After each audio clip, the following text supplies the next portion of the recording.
TVC, a TV do Correio da Manhã.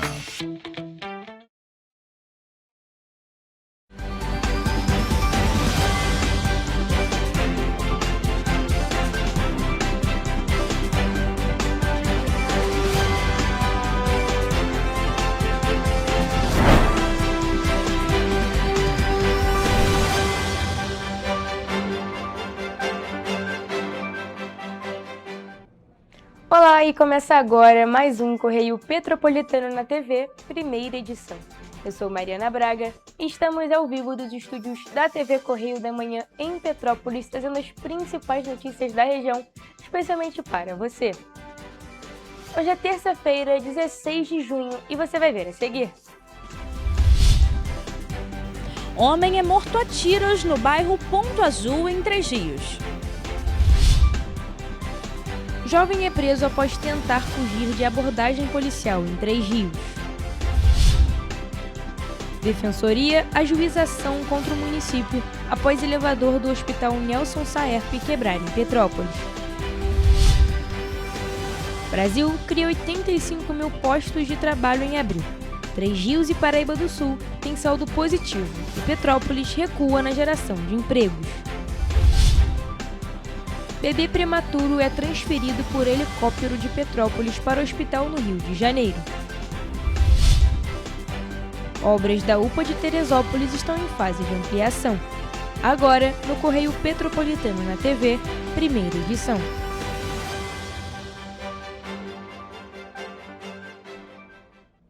E um homem identificado como Jonatas Santos Mourão, conhecido como Jonão, foi morto a tiros na tarde desta segunda-feira no bairro Ponto Azul, em Três Rios.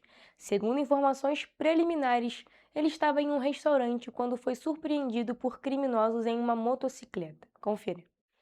De acordo com a Polícia Militar, os agentes foram acionados após relatos de disparos de arma de fogo em um estabelecimento comercial na rua Luísa Isidoro. Ao chegarem ao local, os agentes encontraram a vítima caída no chão e, segundo testemunhas, os suspeitos passaram em uma motocicleta e efetuaram diversos disparos contra a vítima. Jonatas Santos Mourão foi atingido e morreu ainda no local do crime, antes da chegada do socorro. Uma testemunha contou à polícia que estava na cozinha do estabelecimento quando ouviu os disparos, mas quando chegou na entrada do restaurante, viu apenas um homem de capacete vermelho deixando a área. A perícia foi realizada e o corpo removido para o Instituto Médico Legal.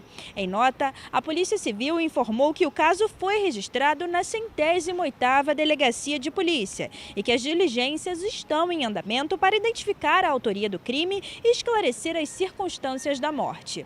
Eu sou Evelyn Carvalhais para a TV Correio da Manhã. Muito obrigada, Evelyn, por suas informações. E segundo nos assuntos de ocorrências policiais, um homem foi preso na tarde de domingo no bairro Cariri, em Três Rios, após tentar fugir de uma abordagem da Polícia Militar. A ocorrência foi registrada por agentes do 38º Batalhão durante um patrulhamento na região. Segundo a Polícia Militar, os agentes identificaram uma motocicleta circulando sem placa de identificação. Ao perceber a aproximação da viatura, o condutor, um homem de 19 anos, acelerou e tentou escapar pelas ruas do bairro Cariri, em Três Rios, desobedecendo a ordem de parada. Durante a fuga, o motociclista chegou a trafegar pela calçada e acabou caindo devido às condições da via. A motocicleta foi apreendida e encaminhada para a 108ª Delegacia de Polícia, onde foram constatados indícios de adulteração no sinal identificador do veículo. De acordo com a Polícia Militar, o jovem também não possuía habilitação para conduzir motocicletas. Ele foi autuado pelos crimes de adulteração de sinal identificador de veículo automotor, desobediência e condução de veículo sem habilitação. O suspeito permaneceu preso à disposição da Justiça. E a Defensoria Pública do Estado do Rio de Janeiro ajuizou uma ação civil pública contra o município de Petrópolis após o elevador do Hospital Municipal Nelson de Saerp quebrar novamente na última quarta-feira, dia 10 de junho. De acordo com a Defensoria, o problema expõe pacientes a riscos concretos de agravamento clínico e compromete o fluxo hospitalar. Na última quarta-feira, dia 10 de junho, a pane no elevador impediu a realização de um cateterismo em uma idosa de 77 anos internada em estado grave.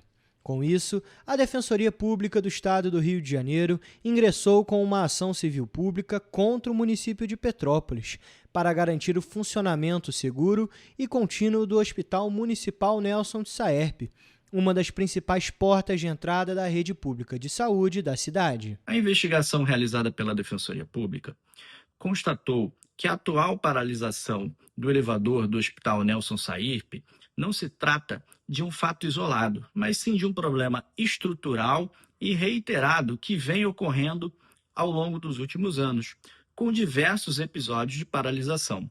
Segundo a Defensoria, a situação expõe pacientes a riscos concretos de agravamento clínico, compromete o fluxo hospitalar e destaca a fragilidade estrutural que se arrasta há anos sem solução definitiva.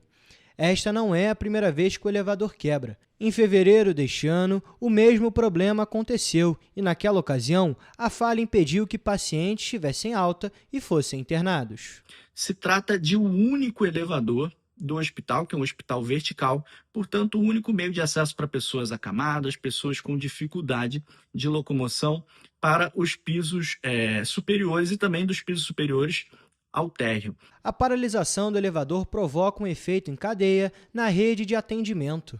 Além da situação dos pacientes, exames e procedimentos são adiados ou cancelados, como aconteceu no episódio mais recente. O resultado, segundo a Defensoria, é a redução da rotatividade de leitos e o aumento da pressão sobre os setores. Além disso, a Defensoria busca uma reestruturação desse equipamento de saúde para que se possa ter um plano B, como, por exemplo, a construção de uma rampa externa de acesso, já que, em caso de uma emergência, fatalmente dezenas, centenas de pessoas ficarão presas nos andares superiores. Quem também acompanha a situação é a Comissão de Direito Médico e da Saúde da OAB de Petrópolis. O problema foi alvo de recomendações por parte da entidade e de apontamentos, inclusive, do Conselho Regional de Medicina do Estado do Rio de Janeiro, o CREMERG. A Defensoria solicita ao município um plano para garantir o atendimento aos pacientes afetados e que o elevador seja efetivamente reparado, sob pena de multa diária de R$10 mil. O órgão também pede que a Prefeitura apresente um cronograma com previsão orçamentária e um plano para a implementação de uma alternativa estrutural de acessibilidade. Em nota, a Secretaria de Saúde informou que o elevador do Hospital Municipal Nelson de Saerpe foi consertado e está funcionando normalmente. Segundo a pasta, o município busca recursos para a modernização do equipamento. Em relação à ação, a Prefeitura disse que ainda não foi citada. Diante do histórico de recorrentes panes, a Defensoria também pede a condenação da Prefeitura com pagamento de R$10 milhões por danos morais coletivos. Segundo a Defensoria, o valor possui caráter pedagógico e busca reparar os impactos causados à coletividade pela precarização do serviço público de saúde. A ação tramita na 4ª Vara Civil de Petrópolis. E dados divulgados pelo Cadastro Geral de Empregados e Desempregados, o CAGED, mostram que o Brasil criou 85.888 postos de trabalho com carteira assinada em abril. O resultado representa a diferença entre as admissões e desligamentos e é de 63,9% menor do que o registrado no mesmo mês do ano passado. As cidades da nossa região de cobertura, Três Rios e Paraíba do Sul, apresentaram um saldo positivo de empregos formais, enquanto Petrópolis fechou o mês com resultado negativo. Veja só. O saldo também ficou abaixo do observado em março desse ano, quando foram criadas mais de 227 mil vagas formais. Entre os setores que mais geraram empregos em abril estão os serviços, a construção civil e a indústria. Já o comércio e a agropecuária encerraram o período com saldo negativo. No acumulado dos 4 primeiros meses do ano, o país soma quase 700 mil novos postos de trabalho com carteira assinada. Apesar da desaceleração na geração de empregos em nível nacional, os números mostram realidades diferentes nos municípios da região. Enquanto algumas cidades registraram avanço nas contratações, outras terminaram o mês com saldo negativo. Em Petrópolis, o mês terminou com um saldo negativo de 13 vagas. A construção civil e a indústria tiveram desempenho positivo, mas as perdas registradas nos setores de serviço e comércio fizeram o município encerrar abril com mais desligamentos do que admissões. E nas ruas, o cenário se confirma. Tá brabo. Eu estou desempregada desde dezembro. Já trabalhei, mas nada fixo. Tá ruim mesmo. Em 3 dias, o saldo foi positivo em 32 vagas formais, com destaque para o setor de serviços, responsável pela maior parte das contratações.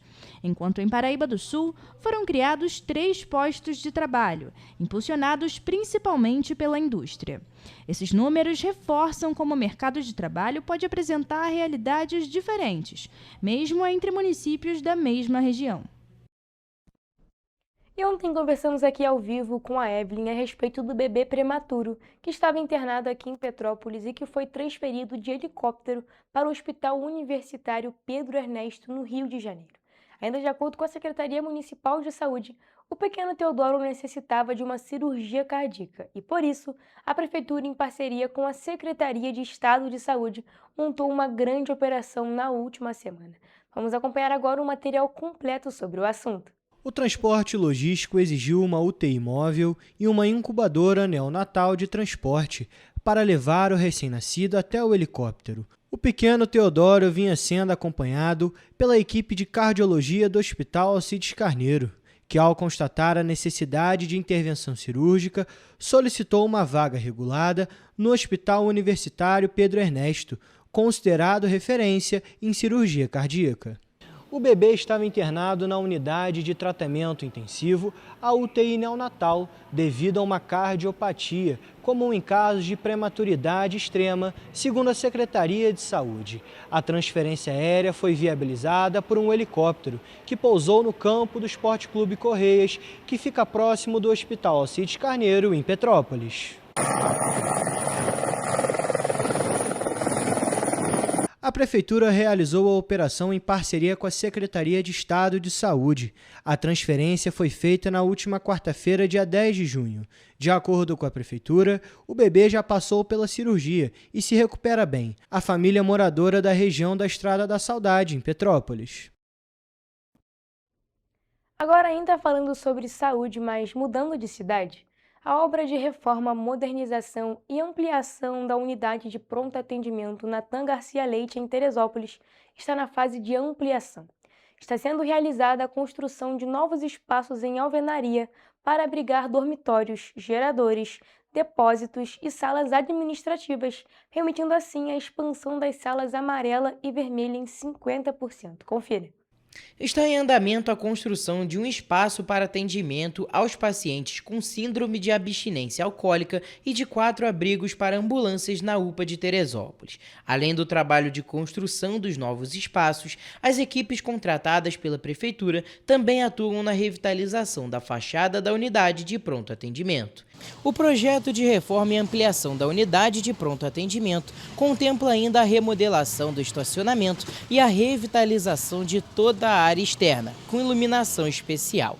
Na área interna, a Prefeitura de Teresópolis informou que a unidade de saúde vai receber novos equipamentos, troca do mobiliário e nova recepção, oferecendo mais conforto para os pacientes e acompanhantes. Além disso, vai ser refeito todo o projeto de climatização do espaço, com a instalação de aparelhos de ar-condicionado em todos os cômodos da unidade.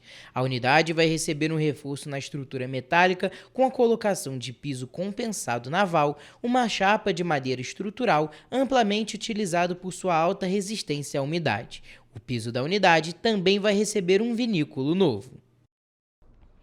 Nós vamos agora para um rápido intervalo, mas não saia daí, porque você vai ver no próximo bloco. Prazo para pagamento da taxa do Enem termina nesta semana.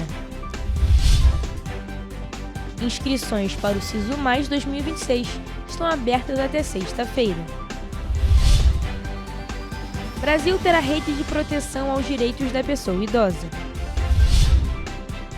governo do estado entrega a revitalização dos bondes de Santa Teresa. O Correio Petropolitano na TV, primeira edição, volta já.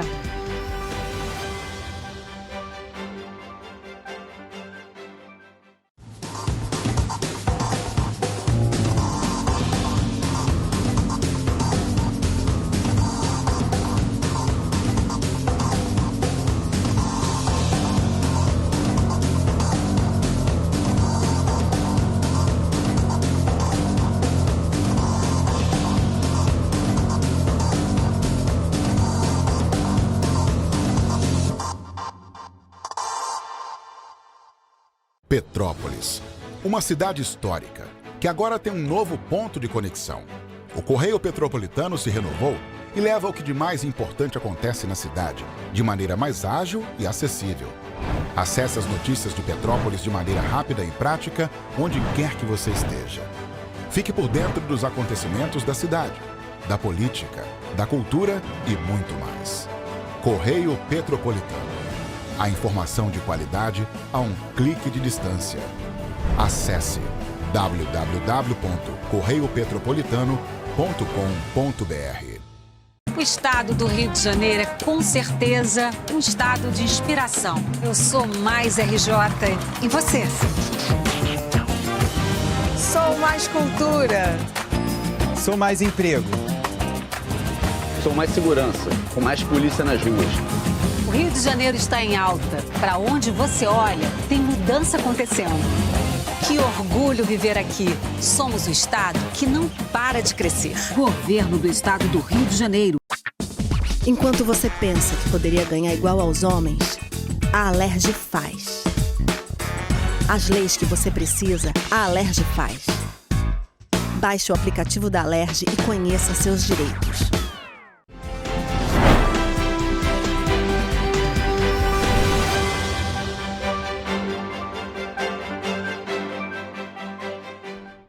Estamos de volta. Essa semana começa a Bauerfest, a tradicional festa alemã aqui em Petrópolis, e os preparativos já estão a todo vapor. A partir de ontem, segunda-feira, foram abertas as inscrições para o concurso Abrace a Bauer 2026, promovido pela Prefeitura e 10 instituições parceiras, com o objetivo de premiar os estabelecimentos com a melhor decoração em referência à Bauerfest. O resultado do concurso vai ser divulgado no dia 5 de julho, em evento no Palácio de Cristal. O concurso Abrace a Bauerfest vai premiar os 4 estabelecimentos que estiverem melhor enfeitados com o tema da Bauerfest, levando em conta as cores da festa e tudo que a torna tradicional, com premiação oferecida por instituições parceiras da competição. O concurso é realizado pela Prefeitura de Petrópolis em parceria com instituições, sendo elas o Cicomércio, a Arte, a ACEP, a CDL, o Petrópolis Convention Visitors Bureau, a Feirinha de Itaipava, o Sinditurismo, a Associação da 16 de Março, a Associação dos Microcervejeiros de Petrópolis e, por fim, a Associa Eventos. A votação popular do concurso, que é uma fase eliminatória, vai acontecer pelo story do Instagram da Secretaria de Turismo de Petrópolis, em @turismo.petrópolis, no dia 3 de julho. Os vencedores do voto popular passam por uma avaliação da comissão julgadora do evento, formada por integrantes da Secretaria de Turismo e das instituições parceiras. A divulgação do resultado final será realizada no dia 5 de julho no Palácio de Cristal. As inscrições para a participação devem ser feitas no site da Prefeitura, em petropolis.rj.gov.br, até o dia 1º de julho. A população e os comerciantes da cidade podem encontrar mais detalhes sobre as regras do concurso no Diário Oficial da cidade, publicado no dia 12 de junho, disponível também no site da Prefeitura. Vale destacar que a 37ª Bauerfest começa nesta sexta-feira, dia 19 de junho, e vai até o dia 5 de julho. Agora, mudando de assunto, os candidatos inscritos no Exame Nacional do Ensino Médio, o Enem, devem ficar atentos ao prazo para pagamento da taxa de inscrição. A confirmação de participação no exame depende da compensação do valor junto ao banco. Confira. A taxa de inscrição é de R$ 85,00 e a guia de pagamento está disponível na página do participante no portal do INEP. O acesso é feito com a senha da conta gov.br. O pagamento pode ser realizado em agências bancárias, casas lotéricas ou por meio de aplicativos bancários. Também são aceitos Pix, cartão de crédito, débito, em conta corrente e poupança. A inscrição só será confirmada após o processamento do pagamento pelo Banco do Brasil. O INEP informa que o valor não será devolvido, exceto em caso de cancelamento do exame ou pagamento em duplicidade. Estão isentos da taxa os estudantes que concluem o ensino médio em escolas públicas neste ano, os participantes do programa PED Meia e candidatos inscritos no CadÚnico que vão utilizar a nota para certificação do ensino médio. Considerada a principal porta de entrada para o ensino superior no país, o Enem é utilizado em processos seletivos como SISU, ProUni e FIES, além de servir como crédito de acesso a instituições de ensino em Portugal, que mantém convênio com o INEP. E ainda nesse assunto, estudantes que participaram do SISU 2026 já podem se inscrever no SISU+, a nova etapa complementar criada pelo Ministério da Educação para ampliar o acesso ao ensino superior público. O prazo termina na próxima sexta-feira, dia 19 de junho. A participação no SISU+ é gratuita e opcional. Podem se inscrever os candidatos que participaram da etapa regular do SISU 2026 e que tenham feito pelo menos uma edição do Enem nos últimos 3 anos, entre 2023 e 2025. O processo funciona como uma extensão do SISU tradicional e tem como objetivo ocupar vagas disponíveis para ingresso no segundo semestre deste ano em instituições públicas de ensino superior.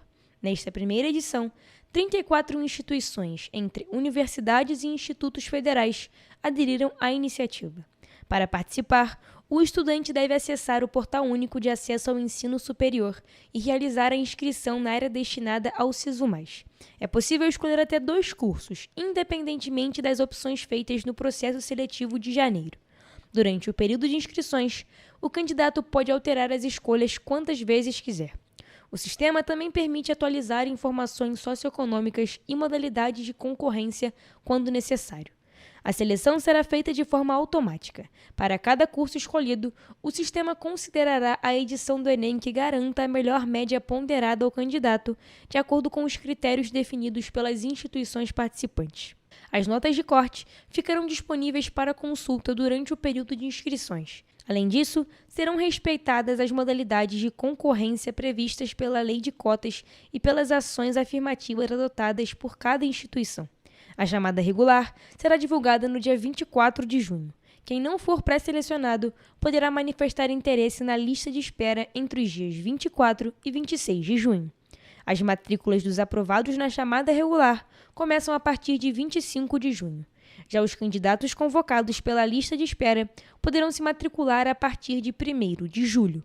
Segundo o MEC, o SISU+ foi criado para tornar mais ágil o preenchimento de vagas que costumam ficar ociosas no segundo semestre.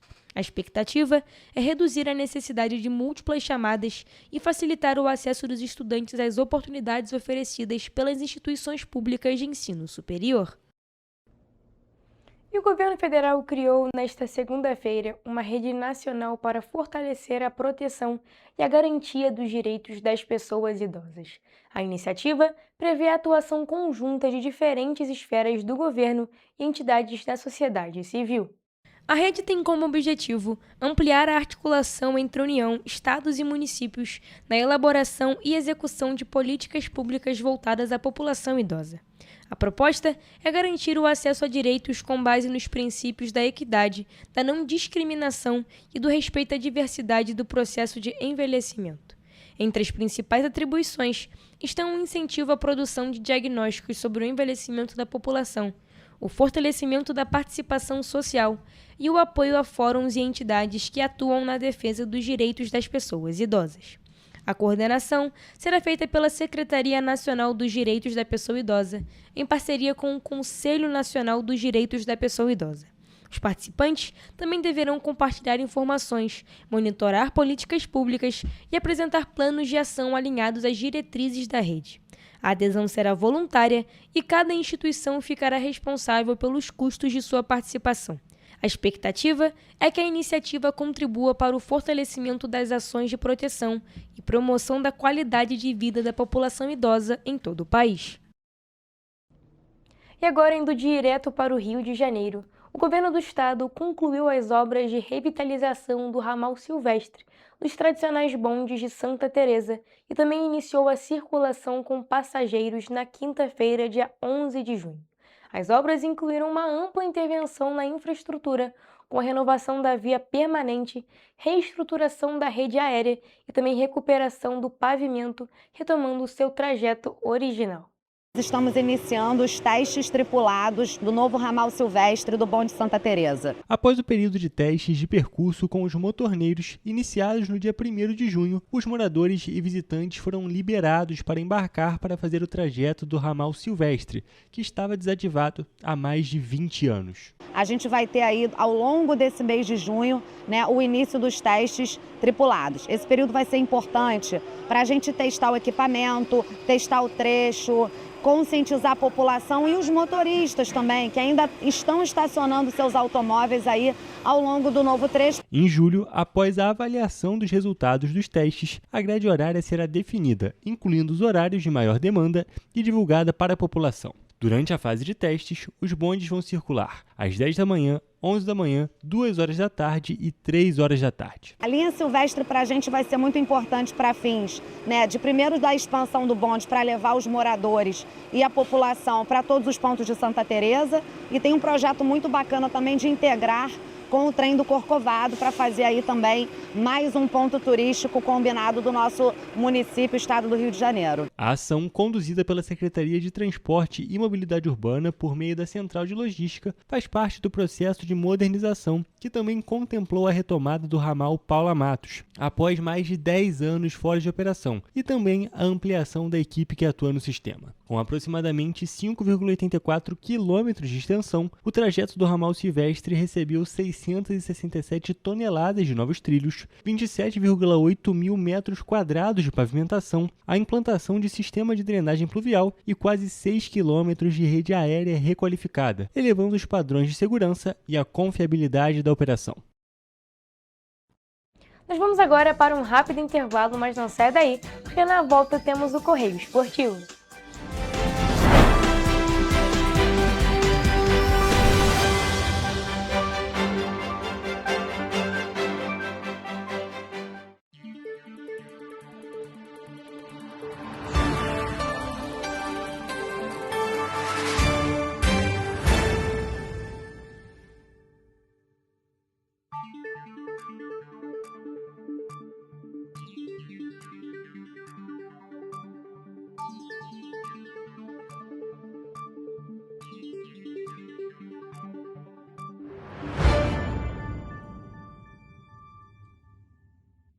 Correio da Manhã, o grupo de comunicação que mais cresce no Brasil.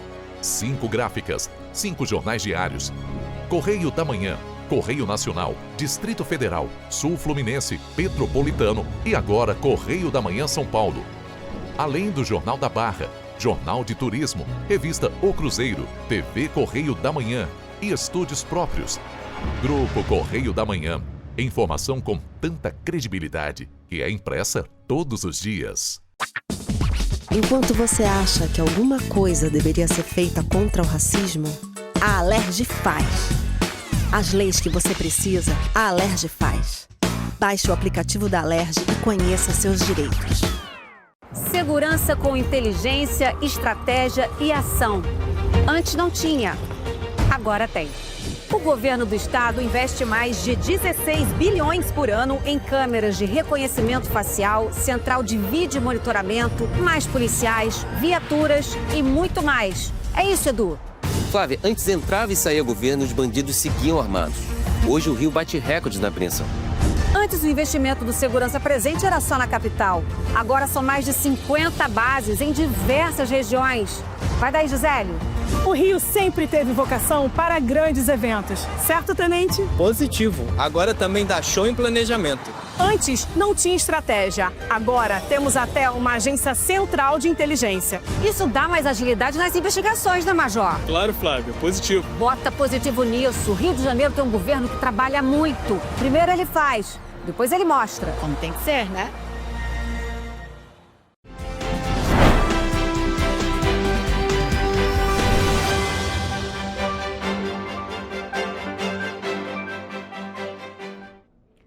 Estamos de volta. E como prometido, vamos agora ao Correio Esportivo com as principais notícias do mundo do esporte, com Hugo Petersen e Gabriel Toledo.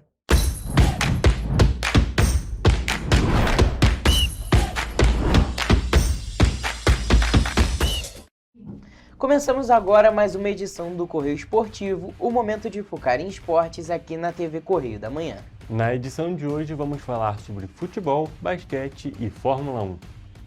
E a gente começa essa edição falando, é claro, sobre a Copa do Mundo. Primeiro sobre o jogo do Brasil. E a caminhada em busca do Hexa da Copa do Mundo iniciou dramática para o Brasil. Neste sábado, a seleção verde e amarela empatou por 1-1 com o Marrocos no MetLife Stadium em Nova Jersey, nos Estados Unidos. Essa foi a partida de abertura do Grupo C, que ainda tem Haiti e Escócia. A expectativa era de um confronto difícil, e se a equipe brasileira ocupa o 6º lugar do ranking da Federação Internacional de Futebol, da FIFA, a marroquina aparece logo atrás em 7º e vem de uma semifinal no último Mundial, disputado em 2022 no Catar. Eu acho que foi um jogo assim dentro do esperado, mas é claro, a gente esperava uma vitória, afinal, todo mundo quer ganhar, né? Exatamente, não sei nem se a gente esperava ou se a gente queria uma vitória, Toledo, porque realmente a gente não pode deixar de considerar a seleção marroquina uma seleção muito bem treinada. Teve uma troca de treinador recentemente, mas as ideias do anterior continuam lá. É um time muito bem formado, muito bem montado e que está muito mais entrosado do que a seleção brasileira. Eu acho que esse foi o ponto que mais pesou nesse primeiro jogo do Brasil. Não foi nem necessariamente a qualidade técnica, mas a qualidade de equipe. Exatamente, porque aquela base de 2022 ela ainda ficou, né? Ainda temos jogadores muito importantes, tipo, o principal exemplo, é claro, é o Hakimi, um dos melhores laterais do mundo, se não for um dos melhores laterais direitos, né? E assim, falando sobre o jogo, a gente tem que destacar o péssimo jogo, eu acho. Eu acho que tem 3 nomes cruciais negativos, né? Rafinha, Casemiro e também o Ibañez. Ibañez nem tanto quanto esses dois. Eu também colocaria o Lucas Paquetá nesse meio, numa posição parecida com o Ibañez, porque o Ibañez ele vai muito mal no primeiro tempo, mas ele estava ali numa função tática bem estranha, inclusive, porque ele está fazendo basicamente o que o Wesley estava fazendo antes da lesão. Só que o Wesley é um lateral, o Danilo não.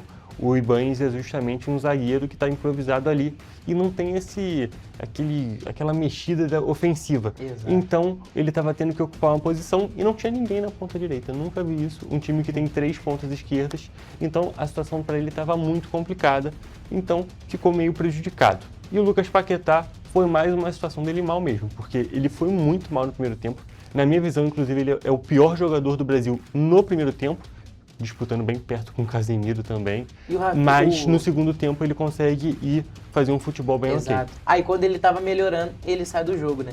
E assim, aí eu acho que o destaque negativo mesmo fica por Rafinha e Casemiro, que definitivamente não acertavam nada nesse jogo.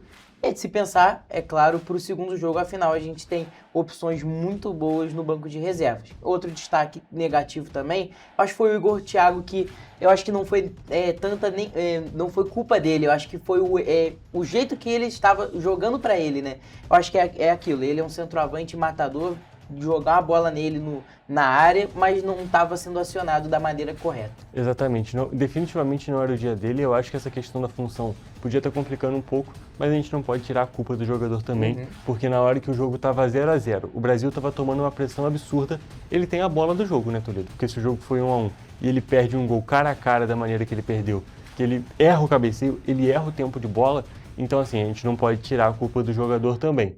Mas eu ainda acho que a escalação do Igor Thiago não foi um erro. Eu acho que na ideia do Ancelotti, eu concordo com a ideia inicial do Ancelotti, que é justamente ter aquele jogador mais combativo, mas se a gente levar em consideração que foi o jogo, Toledo, nada dessa ideia foi útil, porque o time do Brasil não foi combativo lá na frente em momento algum.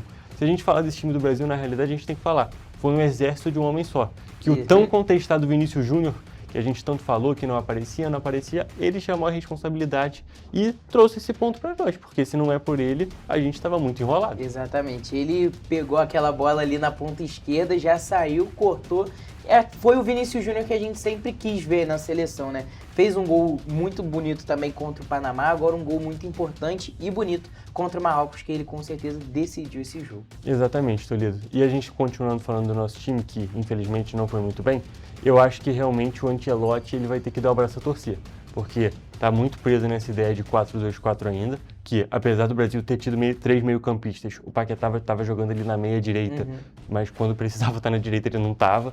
Então, assim, eu acho que tem que realmente botar num 4-3-3 para ser aquela opção segura. Eu acho que tem que fazer um movimento até parecido com o que o Renato Gaúcho fez com o Vasco assim que ele assumiu, que foi, bota mais uma pessoa ali no meio de campo para dar aquela sustentação e dar aquele equilíbrio para o time. O time pode ficar um pouco menos criativo, vai ser um custo que a gente vai ter, mas a gente tem jogadores muito bons lá na frente. Então a gente vai precisar dessa sustentação e eu acho que quem tem essa possibilidade de dar a sustentação é justamente o Danilo do Botafogo, que ele consegue subir, consegue dar intensidade para o jogo, consegue quebrar essa linha e consegue dar justamente essa intensidade, consegue preencher esse espaço que a gente está precisando. Eu acho que, pra gente finalizar o assunto do Brasil, né? Eu acho que nesse jogo seria um jogo para 3 meio-campistas de verdade, igual você estava mesmo dizendo. Afinal, o meio-campo do Marrocos foi muito forte, o destaque, claro, foi o Boadi. Uma coisa absurda, inclusive, faz que ele jogo fez. Fenomenal. E assim, acho que se tivesse um jogo para jogar com um 4-2-4, um 4-4-2 variando, né? Seria o jogo contra o Haiti, contra a Escócia, que não tem meio-campistas tão fortes assim. A Escócia tem até um pouquinho mais, né? Mas assim, acho que foi no momento errado. Exatamente. E eu diria, inclusive, que nesses 2 jogos eram jogos para fazer saldo, né? Que a gente diz. A gente não pode botar que a gente vai ganhar o jogo com certeza, tendo em vista tudo que já aconteceu nessa Copa, mas são esses jogos para teoricamente fazer saldo. Mas eu acho que o Ancelotti vai ter que mudar esse planejamento e vai ter que fazer 2 jogos com o time todo completo para conseguir justamente criar entrosamento, criar jogadas e treinar um time numa função diferente. Não sei você, Toledo, mas eu faria o time assim. O Alisson no gol, para mim ainda é o melhor goleiro que a gente tem no Brasil. O Danilo na lateral direita, que a gente nem comentou, mas ele entrou bem, também por conta da mudança tática. O Rafinha foi para a direita no segundo tempo, então ele teve justamente aquela proteção do ponta direita também. A zaga no mesmo, Marquinhos e Gabriel Magalhães. Douglas Santos, que foi muito bem nesse jogo, até falar isso que... Anulou o Hakimi, exatamente, né? Se a gente tem 2 destaques nesse jogo, principal é claro, Vinícius Júnior que fez o gol e Douglas Santos ali, meio campistas. Aí a gente vai ter que botar o Fabinho, né? Porque o Casemiro, se jogar da maneira que jogou, exatamente, Fabinho entrou bem, não fez um grande jogo, mas foi bem, fez ali o papel dele. Na esquerda, justamente, a gente tem o Danilo, que eu colocaria, e Bruno Guimarães, que fez um jogo ok. Não foi bem, mas também não foi mal. Definitivamente 6, né? Exatamente. E lá no ataque, Vinícius Júnior, indiscutível, tem que testar o Endrick, não faz sentido não testar o Endrick. E na ponta direita fica aquela decisão um pouco mais complicada, porque a gente tem o Luiz Henrique, nosso petropolitano, que infelizmente não jogou muito bem. A gente tem o Rafinha, que jogou muito mal, mas ainda é o Rafinha. E a gente tem, é claro, o Ryan, que também não pode ser descartado. Exatamente. Além, é claro, do jogo do Brasil, nós tivemos muitas outras partidas e grande parte em jogos muito bons nessa Copa do Mundo. Por isso, vamos dar um pequeno giro nos jogos que tivemos até o momento, até a gravação dessa edição. Toledo, a gente tem que fazer, né? Vamos fazer um catadão, vamos já voltar lá no primeiro jogo da Copa, tivemos México e África do Sul, foi um bom jogo. Jogo não muito técnico, né? Os jogadores estavam quebrando a bola. Mas o clima do jogo foi fenomenal. Foi muito legal. O jogo no Estádio Azteca, assim, verdadeiramente sensacional. E teve 2-0 para o México, com destaque para o Wilton Pereira Sampaio, falando inglês e com 3 expulsões. 3 expulsões. Foi o ponto, o auge desse jogo, né? Mas foi um jogo de abertura relativamente ok, o jogo da volta, né? Exatamente. De 2010. Aí também nesse dia a gente teve Coreia do Sul e República Tcheca, um jogo que foi marcado por um primeiro tempo muito ruim e um segundo tempo muito movimentado e muito legal. Muito bom de assistir, um jogo muito bom mesmo. Depois nós tivemos Canadá e Bósnia e Herzegovina, agora já pelo grupo B, 1-1. Aí foi um jogo foi bem ruim, Toledo. Acho que foi um jogo muito equilibrado, muito legal de se assistir, mas comparado ao restante, foi um dos mais abaixo. Aí depois a gente tem aqui uma surpresa, na minha visão, que foi Estados Unidos e Paraguai. Estados Unidos aplicou um cintuoso 4-1 no Paraguai. E uma atuação muito boa de diversos jogadores dos Estados Unidos que me surpreenderam, Tatorida. Eu achei que os Estados Unidos ia ganhar, mas eu achei que o Paraguai ia jogar melhor. Mas foi uma situação completamente diferente. Ainda mais que o Paraguai nas eliminatórias foi a segunda melhor defesa. Tomou apenas 10 gols em 18 jogos e agora já tomou 4. Aí depois a gente tem uma das grandes surpresas já dessa Copa, que foi Catar e Suíça, que a Suíça faz um gol ali no iniciozinho do jogo. É pressão. Tomou um empate do Canadá, porque eles, do Catar justamente, porque eles não conseguiram fazer mais gol. O jogo terminou 1-1. Foi um resultado assim, o Catar tem até um certo... zero tradição no futebol, né? E a gente aí teve também, no grupo do Brasil, Haiti e Escócia, um jogo que o Haiti até que pressionou bastante no final, mas a Escócia também fez 1-0 ali. Exatamente. Muito importante. Mas eu diria que foi até um jogo surpreendente, que o Haiti jogou bem melhor do que eu esperava. O Haiti jogou, eu acho que a gente tem que destacar isso. Aí outra surpresa também, né, Hugo? Austrália e Turquia, 2-0 para a Austrália com 2 golaços, aquele jogo de 1h da manhã, mas foi uma boa partida. Que a Turquia, em termos de posse de bola, pressão dominou e a Austrália mesmo assim ainda conseguiu fazer um 2-0. E depois a gente tem um trauma, né, Tony? É um trauma, exatamente. A Alemanha aplicou mais um 7-1, graças a Deus não foi no Brasil, mas foi em Curaçao. Exatamente, ainda foi um 7-1 pior do que o nosso, tá? Porque a Alemanha fez um gol, o Curaçao empatou, se iludiu por um tempinho, depois tomou mais 6, então a situação foi complicada. Aí a gente tem um dos jogos mais esperados dessa fase de grupos, Holanda e Japão, 2-2, um jogo muito legal também. Exatamente, um primeiro tempo terrível, muito ruim, mas depois no segundo tempo sensacional. E se a gente tá falando de coisa sensacional, a gente tem que falar de Costa do Marfim e Equador, possivelmente um dos melhores jogos dessa Copa já, 1-0 para a Costa do Marfim, um jogaço do início ao fim. Aí temos Suécia e Tunísia, 5-1 Suécia, pensei que ia ser um jogo mais equilibrado, mas a Suécia sobressaiu facilmente. Depois temos uma outra surpresa, Espanha e Cabo Verde, 0-0, com uma grande atuação do Vozinha, então um jogo muito bom. Temos também nesse mesmo dia, Bélgica e Egito, 1-1. Bélgica mais uma vez decepcionando. Exatamente. E falando de decepção, a gente tem o Uruguai também, que empatou com a Arábia Saudita. Um jogo muito bom também. Um jogo muito bom de se assistir. E, inclusive, eu diria que a Arábia Saudita podia ter ganhado esse jogo aqui. Eles perderam algumas oportunidades. O Uruguai também perdeu diversas. O goleiro da Arábia Saudita também fez um jogo absurdo. E a gente teve o último jogo antes do momento da gravação desse Correio Esportivo, Irã e Nova Zelândia, um jogo nivelado embaixo, que foi muito bom e muito movimentado, 2-2. Um jogo muito bom de assistir. Essa Copa do Mundo está sendo muito boa até o momento, sabe? Exato. E agora, trocando de esporte, o brasileiro Thiago Splitter foi contratado pelo Chicago Bulls para assumir o cargo de técnico principal da franquia. A equipe definiu o ex-comandante interino do Portland Trail Blazers como substituto de Billy Donovan, que deixou o comando da equipe após 4 temporadas seguidas sem conseguir levar o time aos playoffs. A escolha dos Bulls foi motivada pela capacidade de Splitter em desenvolver jogadores, seu alinhamento com a diretoria e também a visão organizacional da franquia. Além disso, o brasileiro acumulou experiência ao longo de sua trajetória como treinador desde 2018 e conta com 7 temporadas como jogador na NBA, incluindo um título conquistado pelo San Antonio Spurs em 2014. Hugo, com certeza é uma novidade muito interessante para o basquete e também levando em consideração que é um técnico brasileiro, né? Foi um jogador que se destacou principalmente aqui no Brasil por ser um nome brasileiro lá fora, né? Exatamente, uma representatividade muito positiva. A gente tem um treinador, a gente já tem jogadores lá na NBA, por exemplo, é claro, o nosso principal exemplo é o Gui Santos, que está lá justamente no Golden State, e agora a gente também tem o Thiago Splitter no Chicago Bulls, numa função diferente como treinador. E Toledo, se a gente está falando de Chicago Bulls, a gente tem que fazer um pequeno destaquezinho, voltar ali na Copa do Mundo, só para falar que as cerimônias de abertura, né, o iniciozinho de todos os jogos, tá tocando aquela icônica música tema do Chicago Bulls, um ponto muito positivo. Mas falando de basquete, Toledo, a gente tem essa representatividade brasileira muito positiva e a gente também tem um outro ponto que a gente não pode deixar de destacar, né? O Knicks foi o campeão dessa NBA, acabou sendo, no meio dessa Copa do Mundo, a gente acaba deixando o basquete um pouco de lado. Foi loucura. Mas Nova York foi uma loucura, teve gente falando que até virou Gotham, né? Aquela cidade ficcional do Batman, mas um ponto bem interessante a gente tem que destacar, um título depois de mais de 50 anos, muito positivo lá para a cidade. Exato, e para destacar e finalizar esse assunto, lembrando que em 1970 o Knicks também foi campeão da NBA e nesse mesmo ano o Brasil também foi campeão da Copa do Mundo. E agora indo para o asfalto, Lewis Hamilton voltou ao ponto mais alto do pódio neste domingo, ao vencer o Grande Prêmio de Barcelona-Catalunha, conquistando sua primeira vitória pela Ferrari e encerrando a série de 5 triunfos consecutivos do jovem líder do campeonato, Kimi Antonelli, da Mercedes.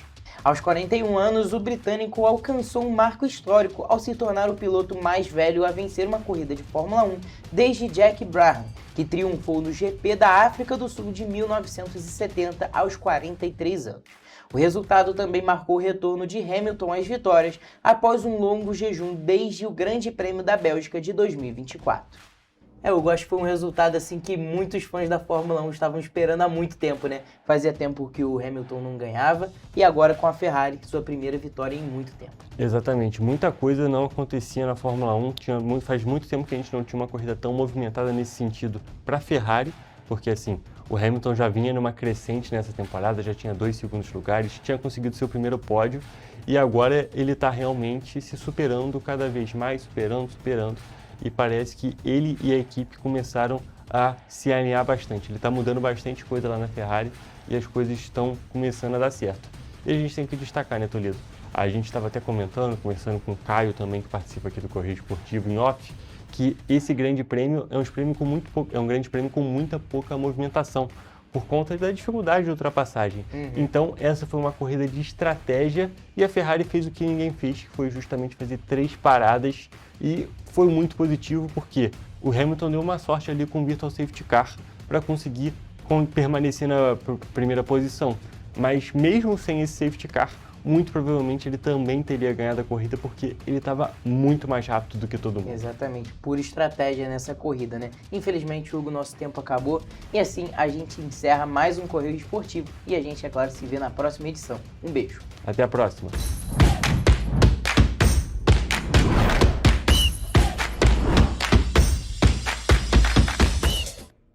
Muito obrigada, Hugo e Gabriel, pelos principais destaques do mundo do esporte. Nós vamos agora para o último e rápido intervalo, mas não saia daí, porque você vai ver no próximo bloco. Setor de serviços cresce 1,2% em abril. Inflação de maio fica em 0,58%, influenciada por preço dos alimentos. O Correio Petropolitano na TV, primeira edição, volta já.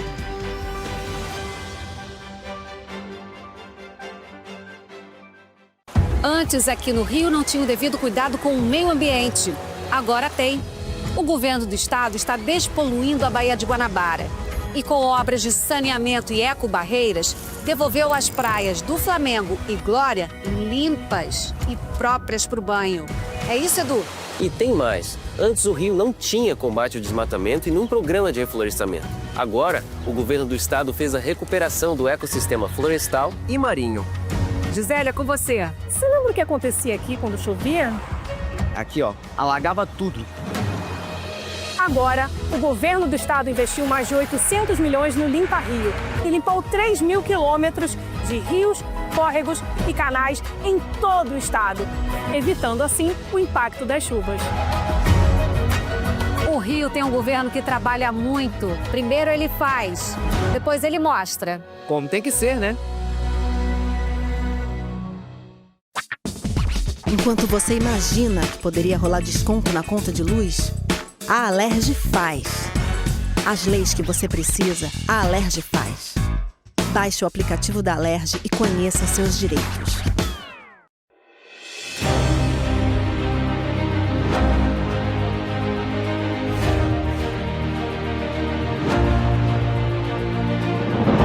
Não é jornalismo de direita, é jornalismo direito.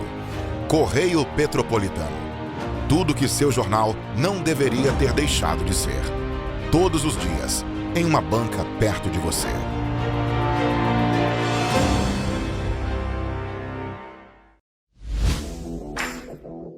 Para ter mais qualidade de vida, conte com a maior rede de academias de Petrópolis. Aqui na Corper, com uma mensalidade, você utiliza todas as unidades: Centro, Bingen, Itamaraty e Itaipava. Com planos a partir de R$ 98,00, a academia oferece ambientes modernos para você cuidar da sua saúde com segurança. Os espaços contam com dezenas de aparelhos de musculação, diversos equipamentos para aeróbico e funcional. Além, é claro, de profissionais qualificados e uma extensa grade de aulas coletivas, que inclui dança, bike, jump, wolf fit, step fit, entre outras. Nossas estruturas são equipadas com salas de musculação e aulas coletivas, salas de avaliação física e nutricional, vestiários e estacionamentos amplos. Venha nos fazer uma visita e surpreenda-se! Petrópolis, uma cidade histórica, que agora tem um novo ponto de conexão. O Correio Petropolitano se renovou e leva o que de mais importante acontece na cidade, de maneira mais ágil e acessível. Acesse as notícias de Petrópolis de maneira rápida e prática, onde quer que você esteja. Fique por dentro dos acontecimentos da cidade, da política, da cultura e muito mais. Correio Petropolitano. A informação de qualidade a um clique de distância. Acesse www.correiopetropolitano.com.br.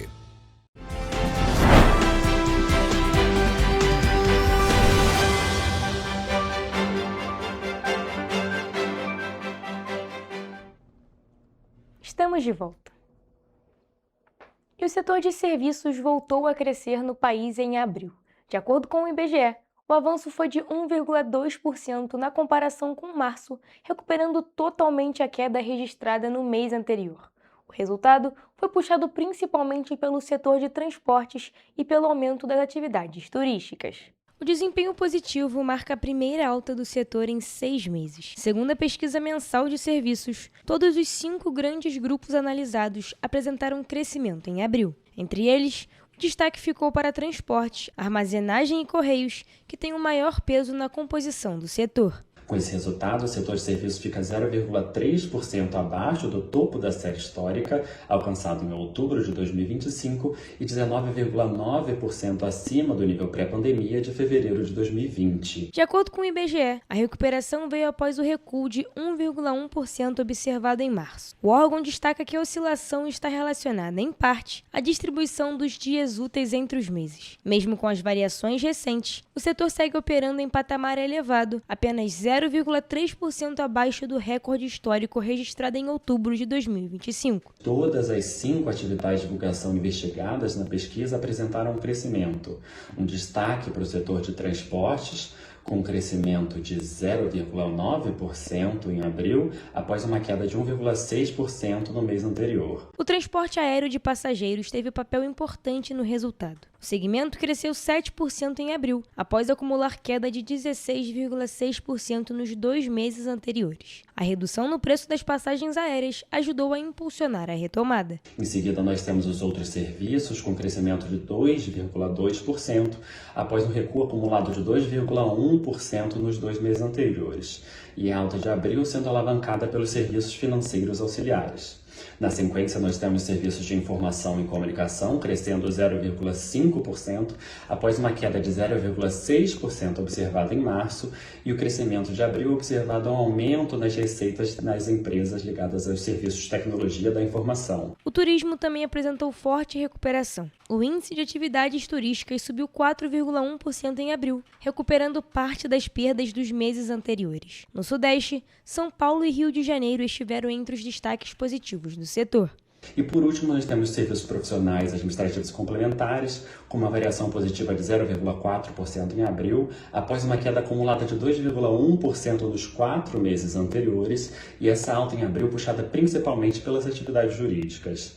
Na comparação com o mesmo mês do ano anterior, o setor apresenta a 25ª taxa positiva, com uma variação de 1,9%. Já no levantamento regional dos serviços, São Paulo registrou alta de 1,4% e foi o principal impacto positivo no país. O Rio de Janeiro seguiu na contramão e apresentou queda de 3,6% na comparação com março. Na comparação com abril do ano passado, o setor de serviços cresceu 1,9%, completando 25 resultados positivos consecutivos. No acumulado de 12 meses, a expansão é de 2,9%. E vamos agora para a previsão do tempo.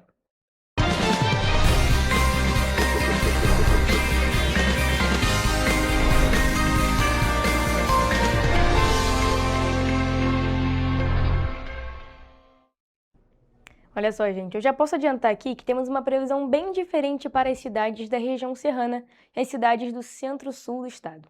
Em uma das regiões temos chuva para amanhã, já na outra o sol vai aparecer. Vamos começar como de costume pelas cidades da região serrana. Em Nova Friburgo, por exemplo, a quarta-feira será de sol com algumas nuvens. Além disso, pode chover rápido durante o dia e a noite. As temperaturas vão variar entre a mínima de 13 e máxima de 18 graus. Já em Teresópolis, a previsão indica um dia com céu nublado e possibilidade de garoa já pela manhã. À tarde o sol aparece, mas logo também temos previsão de pancadas de chuva. E a noite será chuvosa. Os termômetros também vão variar entre 13 e 18 graus.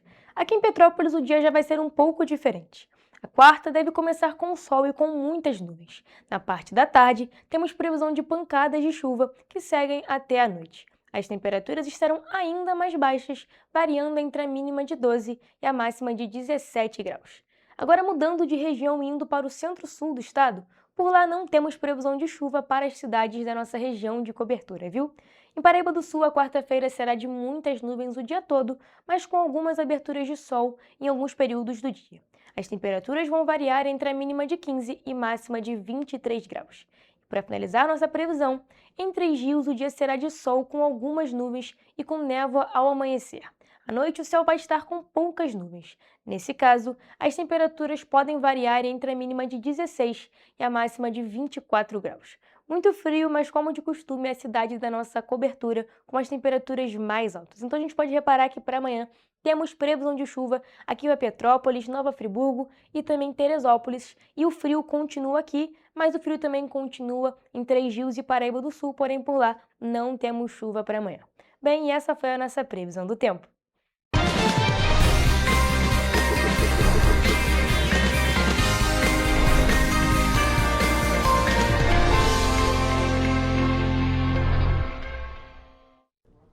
Pessoal, a gente fica por aqui, mas mais notícias e informações você encontra nos nossos telejornais, ali é claro no nosso site, em correiopetropolitano.com.br e também nas nossas redes sociais, o Facebook TV Correio da Manhã e os nossos Instagrams, @Correio Petropolitano e @TV Correio da Manhã. Siga a gente para se manter sempre informado. E olha, a participação de vocês através do envio de denúncias é muito importante. E vocês podem nos enviar essas denúncias através do nosso e-mail em tvccorreiodamanhã@gmail.com ou também para o nosso WhatsApp no DDD 24 99248 3167. O Correio Petropolitano na TV primeira edição fica por aqui, mas amanhã a gente tá de volta. Eu espero por vocês a partir de 1h da tarde. Temos um encontro marcado. Até lá!